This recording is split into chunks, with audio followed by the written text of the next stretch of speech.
Aleluia. Os irmãos podem assentar-se.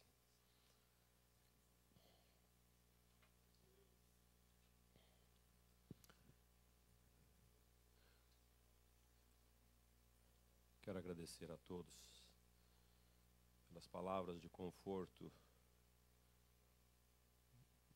que têm chegado até nós pela passagem da minha irmã Neuza. E só o Senhor para nos consolar. Mas eu lembrei de Davi, quando intercedia pelo filho que estava doente. Ele estava triste, abatido, mas depois da notícia que o filho morreu, ele se alegrou e as pessoas do reinado falaram: eu não sei o que está acontecendo com o rei, será que ele está bem da cabeça? Mas ele falou: o que eu posso fazer agora? Deus já levou. E todos que conheceram a minha irmã Neuza sabem que ela era uma mulher muito fiel a Deus, divertida, era uma irmãzona e às vezes até uma mãe. Eu louvo a Deus porque ela falou: não sei o que vai acontecer, se Deus quiser me levar, eu estou pronta. E assim aconteceu. Nosso coração humano não quer isso. Quer viver mais tempo. Fizemos muitas coisas juntos. Cheguei até a morar na casa dela, lá em Curitiba. Viajamos por esse mundo. Estivemos na Europa por 2 vezes. E ela sempre foi animada. Sempre teve um coração para doar, para repartir com os missionários.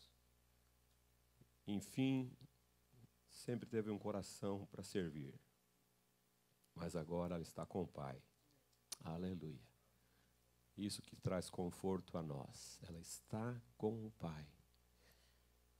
E loguinho nós estaremos juntos. Não sei o que nós vamos fazer lá, assim, do que nós fazíamos aqui na terra, porque aqui era divertido com ela. Mas eu acho que o céu é melhor do que aqui, com certeza. O céu é melhor do que aqui. Eu sei que não vai ter viagens de carro, não vai ter cafezinhos, não vai ter cappuccino, que ela amava tomar um cappuccino. Mas vai ser melhor. Aleluia. Aleluia.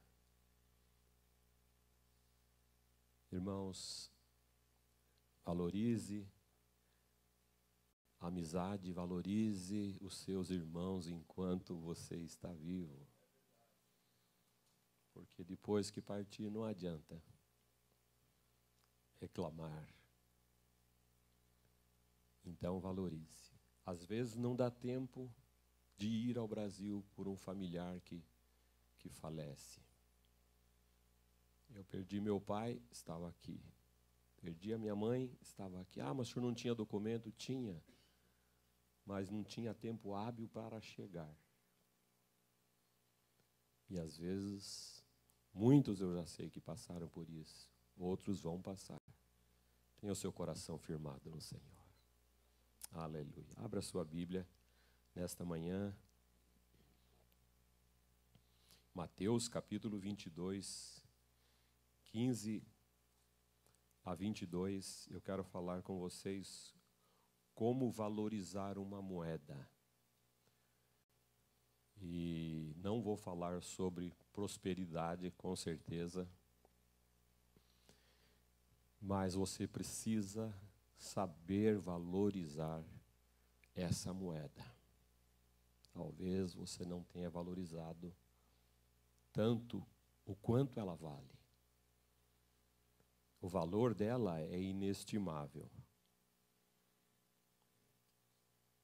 Como valorizar uma moeda? Mateus 22, 15 a 22 nos diz assim: Então, retirando-se os fariseus, consultaram entre si como o surpreenderiam em alguma palavra. Surpreenderiam a Jesus. E enviaram-lhe discípulos juntamente com os herodianos, para dizer-lhe: Mestre, sabemos que és verdadeiro e que ensinas o caminho de Deus de acordo com a verdade, sem te importares com quer que seja. Porque não olhas a aparência dos homens. Dize-nos, pois, que te parece? É lícito pagar tributo a César ou não? Jesus, porém, conhecendo-lhes a malícia, respondeu: Por que me experimentais, hipócritas? Mostrai-me a moeda do tributo. Trouxeram-lhe um denário. E ele lhes perguntou: De quem é esta efígie? Ou de quem é este rosto que está na moeda, esta cara e inscrição? Responderam: De César. Então lhes disse: Dai, pois, a César o que é de César, e a Deus o que é de Deus. Ouvindo isto, se admiraram, e deixando-o, foram-se. Depois vai ser mostrado o que é um denário e esta moeda para alguém. Eu ia trazer algumas moedas, ainda que elas são réplicas, que eu consegui quando estive viajando na Turquia. Eu já sabia que era um fake, mas eu comprei mesmo assim, porque eu sou um pequeno colecionador de moedas. E tenho várias lá em casa, mas essa do César ainda não tenho. Se alguém quiser cooperar, apareceu já ali. O César. Deve valer muito dinheiro aquelas moedas ali. Ok. Queridos, todas as vezes que nós nos reunimos aqui na igreja, acontece entre o povo de Deus ou um pequeno encontro ou um grande encontro. Mas em todos esses encontros, o nosso esforço, eu digo dos pastores que ministram a palavra, dos ministros de louvor, que se preparam, que se esmeram para louvar ao Senhor e nos levar nessa atmosfera de liberação diante do Senhor.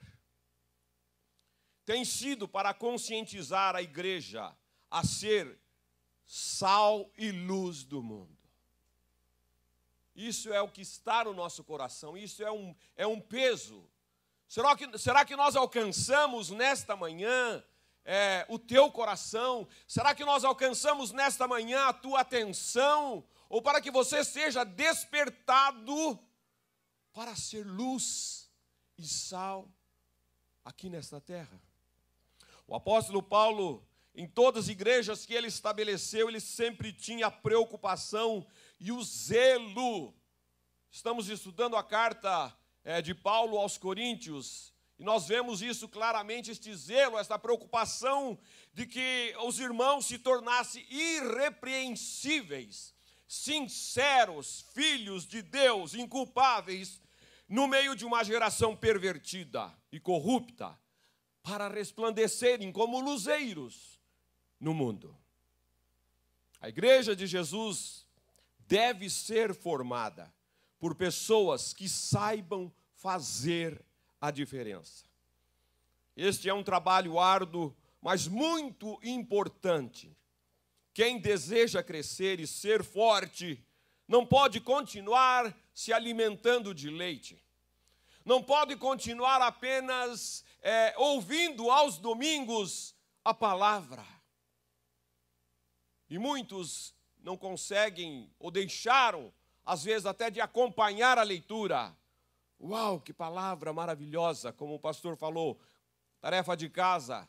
Continue lendo o Salmo 107 para ver a provisão de Deus a cada dia, nos nossos passos, nos nossos caminhos, na sua vida, no plano que você tem, no futuro. Se você não estiver firmado no Senhor, você vai rodar. Você vai se apagar. Mas se você estiver fortalecido nele, você vai brilhar. Aleluia. Aleluia. O brilho das pessoas deste mundo é enganoso, é passageiro e se desvanece. Mas o nosso brilho, ele sempre estará alertando, notificando que existe algo de diferente na nossa vida, que é Jesus. Jesus. Jesus, nome maravilhoso, que não podemos de falar durante momentos da nossa vida. Em todo momento, Jesus, o Senhor é tudo. O Senhor é tudo para mim.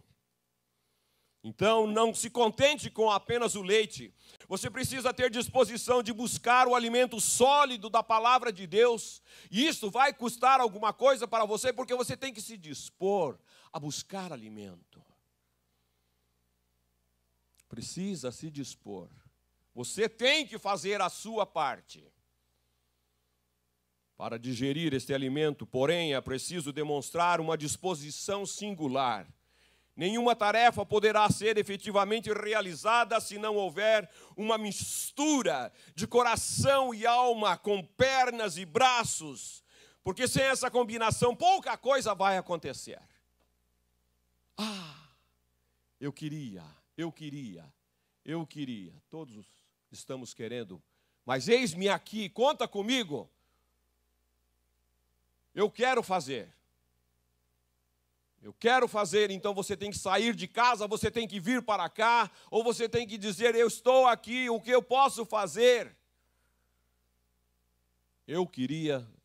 O mundo está cansado de ouvir, eu queria ajudar aquele cego a atravessar a rua, mas se você não parar o carro, não pegar a mão dele e não conduzi-lo, não vai adiantar nada.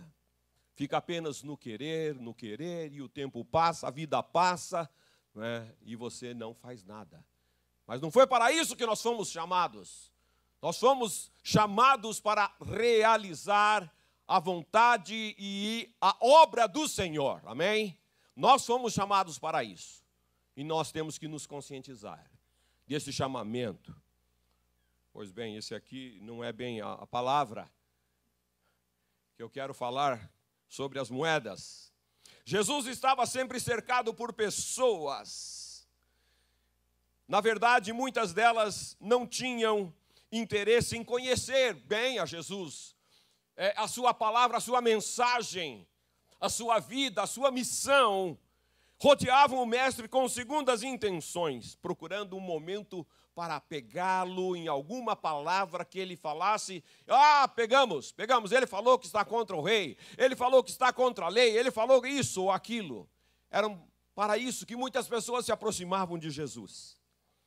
O texto que lemos mostra uma dessas ocasiões. Um grupo de fariseus tentou surpreender Jesus numa falta. Veja o que diz o texto, ao versículo 15. Então os fariseus saíram e começaram a planejar um meio de surpreendê-lo em suas próprias palavras. Veja o perigo que corremos ao falar. Muitos se aproximam de nós para ouvir o que nós vamos falar sobre determinados assuntos. Eu quero saber a opinião dele. Dependendo do que ele falar, eu já sei, tiro as minhas conclusões, mas não vou ficar só para mim. Vou contar para ele, para ela, para outro, e de repente Tampa toda está sabendo da minha opinião. Então, pessoas se aproximam de nós com essas intenções. É fácil perceber quando alguém se aproxima com o desejo de nos atrapalhar ou prejudicar, ou aquele chamado, vamos jogar um verde para colher o maduro. Nessa reflexão, nós vamos descobrir como Jesus rebateu esses ataques. Em primeiro lugar, vamos examinar a estratégia usada pelos fariseus. Enviaram um grupo de discípulos junto com os herodianos. Quem eram os herodianos? O nome já diz. Eram políticos que viviam ou trabalhavam para Herodes, o imperador, aquele que mandava. Os judeus, os hebreus, estavam subjugados a este reino. Então, vamos usar os herodianos. Eles não foram pessoalmente ao encontro de Jesus. Mandaram, então, este grupo de políticos. Uau! Hoje, quando fala em político, nós ficamos... se está na mão dos políticos, o que vai acontecer? Vão abaixar a aposentadoria, vão cortar, vão fazer isso. Eles têm tudo, eles vão para o melhor hospital, mas os aposentados... Essa história parece que é no mundo todo. Políticos, infelizmente. Se você quer ser um bom cristão, não sei se você deve entrar na política. Continua servindo a Jesus, continua ganhando almas. Aleluia.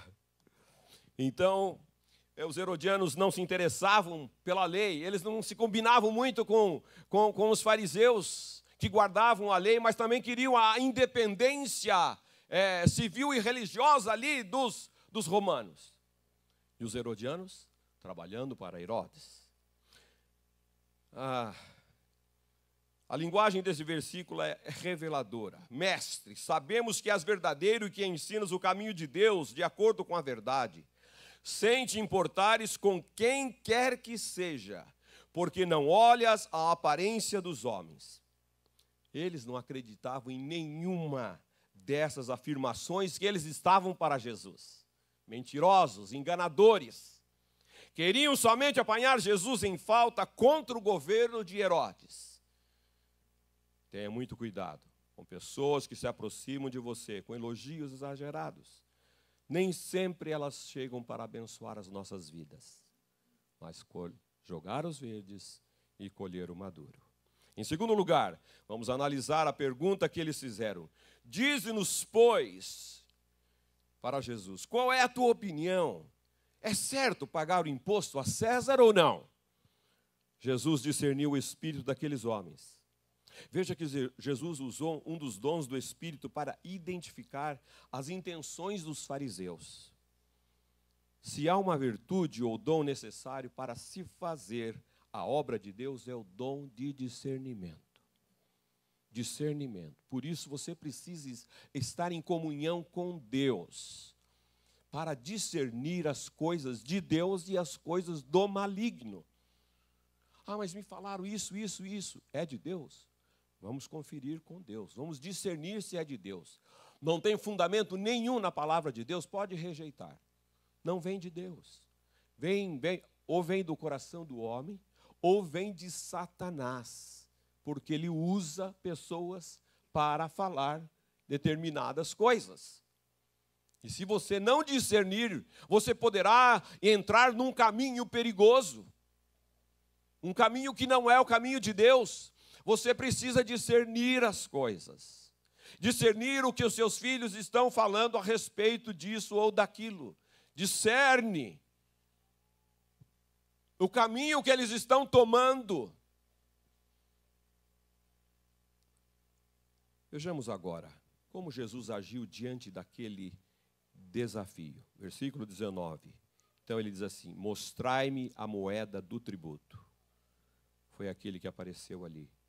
Mostrai-me a moeda do tributo. Trouxeram-lhe então um denário.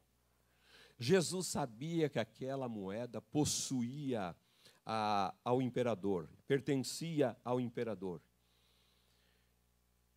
E que por isso mesmo, porque tinha o seu rosto, a sua efígie, todas as moedas que circulavam no reino pertenciam ao imperador. E quanto mais circulavam essas moedas, mais lucro produziam. Eles não esperavam que eles iam ouvir aquela resposta que Jesus lhes disse: deem a César o que é de César, e a Deus o que é de Deus. E diante dessa resposta, eles silenciaram, como nós falamos, calaram a boca. Foram embora. Não tinha mais o que tirar de Jesus. Não tinha mais o que saber dele. De quem é essa moeda? De César. Então, dê a César o que é de César. Pensemos um pouco sobre essa palavra de Jesus. Estamos dando a César o que é de César? Observe que Jesus não estava indo contra o imperador. Se César tinha direitos legais sobre o dinheiro circulante, ele deveria receber esses direitos. Agora, quem não dá a César o que é de César, dificilmente dará a Deus o que é de Deus. Quem sonega imposto ou qualquer outro compromisso com o governo, também sonegará aquilo que pertence ao reino de Deus. Você sabe o que pertence a Deus? Você sabe o que pertence a Deus? No Salmo 24, Davi nos diz que tudo pertence a Deus. Tudo. Então não, isso é para Deus, isso para mim. Se ele falou que é tudo, é tudo. Cantamos que Jesus nos comprou, pagou um preço alto ali na cruz, agora eu sou dele. Mas chega em determinados momentos você fala, não, Senhor, só 10% para ti, 90% para mim. Ou só 20% para o Senhor, 80% para mim. Mas a palavra diz que é tudo. Tudo é tudo. As moedas de César lhe pertenciam, mas ficavam nas mãos do povo. Assim também acontece conosco. Nós pertencemos a Deus, mas Ele deixa que nós administremos as nossas vidas, as nossas moedas. Então, para que serve uma moeda? Todos nós sabemos que o dinheiro é importante. Nós precisamos de usar o dinheiro em todo o tempo para comprar um copo d'água, não é? Ou para tudo. Com ele, nós compramos, negociamos, aplicamos. Quanto mais o dinheiro circula, mais lucro o país alcança. No entanto, há algo proibido neste mercado. Ninguém podia fazer negócios ilícitos com o dinheiro do imperador. Quando as moedas eram negociadas, quando o dinheiro era negociado ilicitamente, o império não recebia nenhum lucro. Eu não quero entrar neste assunto de declaração, não é? Mas vocês já pegaram aqui a frase. Quando as moedas eram negociadas ilicitamente, o império não recebia nenhum lucro. Mas vamos esquecer um pouquinho do reino de César, dessas moedas do César. Vamos falar do reino de Deus. Não é? Que as moedas do César vão continuar circulando por aí. Elas estão no nosso bolso, mas nós precisamos reino de Deus. Jesus falou, meu reino não é deste mundo. O meu reino não é deste mundo. E graças a Jesus, o nosso Salvador, Ele nos tirou do império das trevas e nos colocou no reino dele. No reino dele, onde reina paz, gozo, alegria. E que nós estamos aqui de passagem. Aleluia. Mas o reino de Deus é um reino invisível. Se alguém chegasse e falava, onde está o reino de Deus por aí? Está aqui. O reino de Deus está na minha vida. O reino de Deus está na tua vida, por isso que ele tem que se manifestar. O reino de Deus vai ser manifesto através da tua vida, das tuas ações, da tua palavra. Daquilo que sai de você. Então, nós podemos usar uma alegoria, podemos afirmar que somos moedas de Deus. Moedas de Deus. E que Ele nos deu a liberdade para nós administrarmos as nossas moedas. Por meio da circulação dessas moedas, então, o reino de Deus prospera.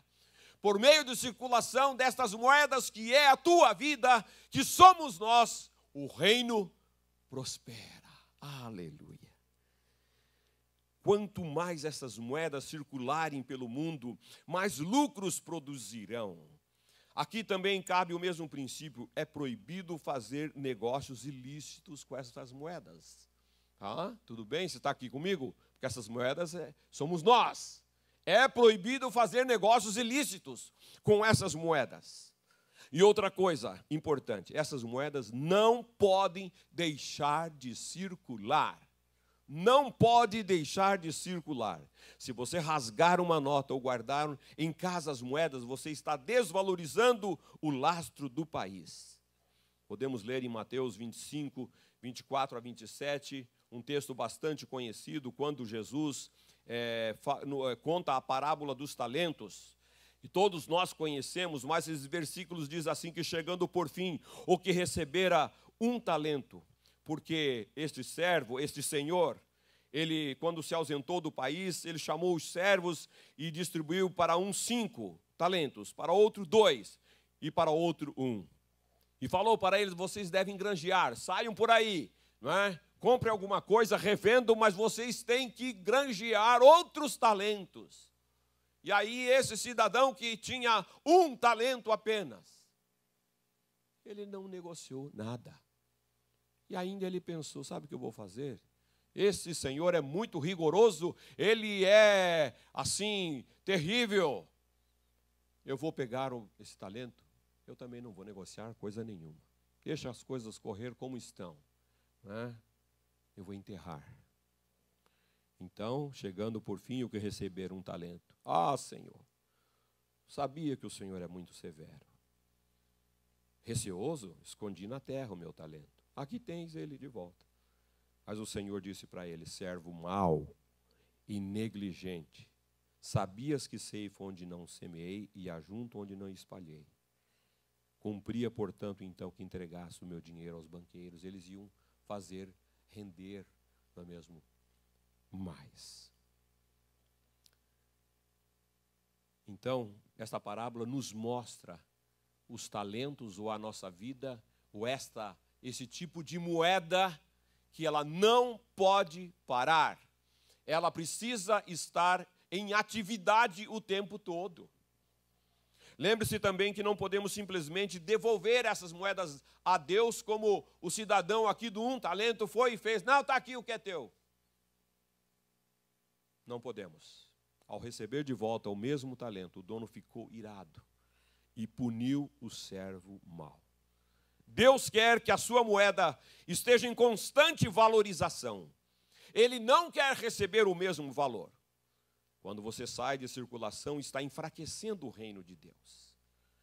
Quando você sai de circulação, você está enfraquecendo o reino de Deus. Ah, vou dar um tempinho, vou parar de circular, estou indo muito na igreja, acho que o pessoal está cansado de mim, vou voar um pouquinho. Não faça isso. Lá, nessas saídas, você pode ser que não volte mais. Alguma coisa pode acontecer. Não saia de circulação. Pense um instante. Quanto vale a sua moeda hoje? Quanto vale a sua moeda hoje? Para deixar bem claro, quanto vale a sua vida no reino de Deus? Quanto vale a sua vida no reino de Deus? Nós sabemos que o câmbio monetário aí do mundo, ele oscila todos os dias, diariamente. Mas e a sua moeda? Quanto ela está valendo para Deus? Os últimos negócios que você fez, que você realizou, foram bons? Os seus encontros, as suas palavras, os seus conselhos, o seu testemunho? Quanto valorizaram a sua moeda? Ou ela perdeu o valor? Ou ela está perdendo a cada dia o valor? Porque uma moeda que não circula, que não compra, vende aqui, vende ali, mas está lá parada, enterrada, ela desvaloriza. Ela vai desvalorizando. Vejamos algumas das coisas que devemos dar graças a Deus para valorizar ainda mais o reino que deve estar em primeiro lugar, porque ele diz, busquem, pois, em primeiro lugar o reino de Deus. O reino de Deus e a sua justiça, e todas as demais coisas serão acrescentadas. Quando se coloca o reino em segundo lugar. Então, nada é acrescentado na nossa vida. Quando nada é acrescentado, nós desvalorizamos a moeda de Deus. É por essa razão que Jesus estabeleceu uma norma. Pois a quem tem, mais será dado, e terá em grande quantidade. Mas a quem não tem, até o que tem lhe será tirado. Mateus 25, 29. Quanto mais você se entregar a Deus, mais você receberá dele. Quanto mais você se gastar para Deus, mais Deus vai acrescentar na sua vida. Aleluia. Mais a glória dele vai se manifestar na sua vida, na sua casa. Você deve ser testemunha de Jesus. Paulo, quando estava ali em Atos 23, perante o Sinédrio. O Sinédrio era composto de 71 homens, fariseus, saduceus, o sacerdote, o sumo sacerdote. E ele estava ali, e de repente ele falou algo que eles não gostaram, porque estava indo contra a lei. Aí o sumo sacerdote pegou e falou: bate na boca desse homem. Mas ele testemunhou: pode me bater, pode me ignorar, mas Jesus morreu e ressuscitou, e Jesus é que nos dá vida eterna. Aleluia. Aí Deus apareceu para Paulo e disse: isso mesmo, não temas, não te cales, vai falando, vai testemunhando, eu sou contigo, eu sou contigo. Você deve ser testemunha de Jesus. Que tipo de testemunho você tem dado a pessoas com quem trabalha? Ou quando desaba uma tempestade na sua vida, quando o chão parece que desaparece dos teus pés, quando você não tem mais recursos para suprir as suas necessidades, qual tem sido a sua reação? Sua moeda sai valorizada desses embates, ou ela perde o valor diante das pessoas? Em terceiro lugar, o que é ter paixão? O que é ter paixão? Cantar que tenho paixão por Jesus é uma coisa, mas no dia a dia, mostrar esta paixão para Ele, é que as coisas começam a nos cobrar. Realmente, que tipo de paixão? Um bom exemplo que nós podemos lembrar são os torcedores, as torcidas organizadas de futebol. Meu time, aí veste a camisa, literalmente elas vestem a camisa, não é? Tem umas verdes, tem umas coloridas, tem umas preto e branco, não é? Eu estou vendo alguns dando risada aí, porque eles conhecem as camisas que eles têm em casa.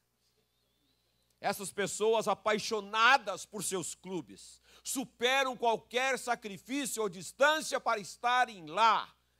Ah, meu ídolo fez um gol, vai fazer um gol.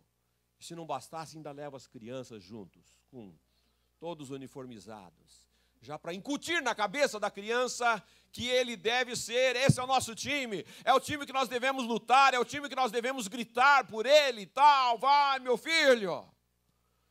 Uau, fiquei penalizado com meu irmão quando ele se casou. Era São Paulino roxo, mas entrou numa família de palmeirense. O rapaz teve que se converter ao verde.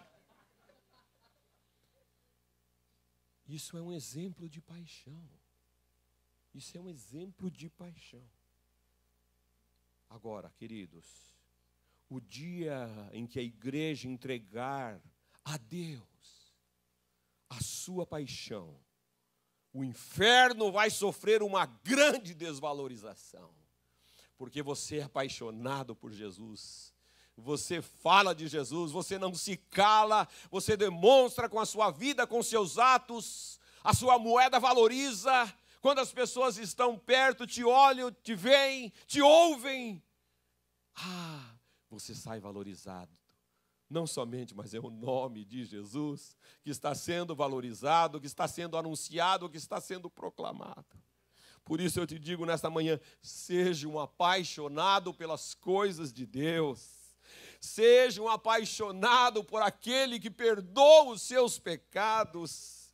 Seja um apaixonado por aquele que te dá certeza de vida eterna. Valorize a sua moeda. Valorize a sua vida. Estou terminando. Dê a César o que pertence a César. Mas nunca se esqueça de dar a Deus o que pertence a Ele. O que pertence a Ele. Você foi criado para ser dele. Tudo o que Ele fez foi pensando em você. Ah, irmãos, que amor, que amor. Tudo o que Ele fez foi pensando em você, foi pensando em nós, foi pensando nessa família que você está criando, formando. Deus fez isso, pensando em você. Por isso, viva a vida que valorize esse investimento de Deus. Viva a vida que valorize esse investimento de Deus na sua vida. Aleluia. Que Deus nos abençoe. Senhor, te agradecemos. Te louvamos, ó Deus, porque o Senhor não desiste de nós. Tudo que o Senhor fez e tem feito é porque o Senhor tem pensado em nós.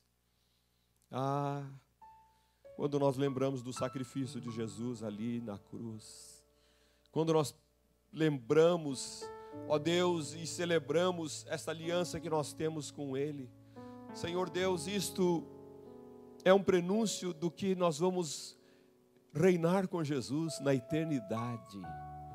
A Tua palavra nos garante, porque a Tua palavra é a verdade, que nós somos herdeiros com Jesus.